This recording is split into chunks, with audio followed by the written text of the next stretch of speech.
Asia with Riverside Pride, and this is our second 10-minute talk. I am joined with Jessie Aiden. Hey, Jessie. Hey, good morning, Asia. How are you? Fabulous, how are you? Good. So March 31st is Transgender Day of Visibility. It celebrates our trans community and then also recognizes the discrimination that they face on a regular basis. So Jessie, as a trans man, tell us a little bit about yourself. Well, I've always knew something was wrong, like with my body-wise growing up, and I just couldn't put it together. So I was like, okay, maybe I'm gay. So I came out lesbian when I was 16, did my thing, still knew something wasn't right, till about 2019, 2020 is when I was like, all right, this is it. So I came out transgender to my sisters first, talked to them about it. They were super excited. They're like, hey, now we get to choose baby names. It's like having a baby, choose baby names. So they helped me out with that. I sat down and had a serious talk with my brother. He was so super supportive of me. He's like, hey, if nobody likes you, whatever, have them deal with your little brother instead. Came out to my mom. My mom's reaction was like, what's new when it comes to you? She's like, the only no thing, surprises no there. surprises. She's like, my only thing to do was to carry you for 9 months, help you get through high school and college. The rest is up to you. So pretty short and simple right there. Fair enough. So how did your other friends and family react? Some of my friends were like, kind of iffy about it, quit talking to a whole bunch of people, but my true friends, the people that I work with, came out to them like, dude, that's so awesome. A lot of my guy friends like, you got a wingman. I was like, I've always had you guys as wingman. So it's been pretty awesome. So nice. Everything's been good. Everything's been rolling in for me.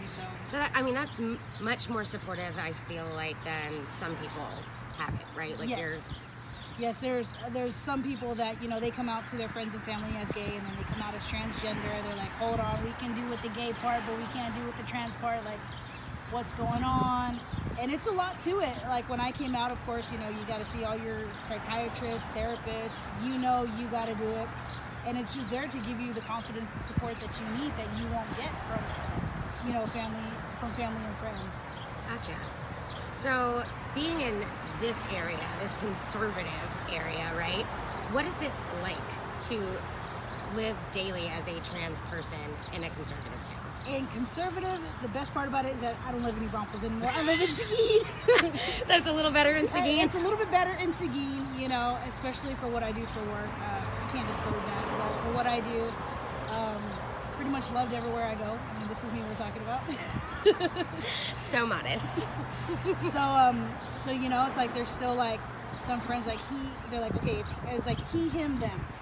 They're like, hey, she, and I'll look at them like, sorry, Jess. Sorry, gotta get used to it. But for the most part, it's been going pretty well. Better than what I expected for it to go. Nice. So do people understand preferred pronouns? Like, how do you explain that to them?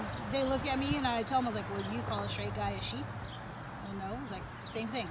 They're like, so you're not gay, you're straight. I go, technically, I'm not straight. So then they get confused. They're like, but you're I was like, exactly. I was like, I'm straight. So having the fun conversation about there's gender and then there's sexuality. Exactly. Two completely different lanes, right? Exactly. Nice. So kind of talking about sexuality and those weird questions, right? What are some of the worst questions people have asked you? Like, hit us with the awful. They're like, so, what type of surgeries are you having? And I'm pretty open about it. I was like, I'm getting top surgery done.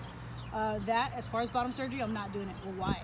Like, I hear that you get to do pick your old stuff. I go, that is out of the question. Like, I will not answer any bottom surgery because that's my deal, my business. So that's just how it is. Right. So asking somebody about their genitalia, frowned upon? Very frowned upon. It's nobody's business what's in your pants unless it's your own pants. There you go. What's been the best part about your experience coming out? The best part is like the love and the embrace from my family. Like when I came out at 16 to my parents, my mom was like, quit talking to my mom for a good year and a half. And I was still in high school. So that was like the toughest part of it. But friends in high school knew, my siblings knew, but they didn't quite understand. They were just like, oh, okay, they're just friends. They didn't quite get it.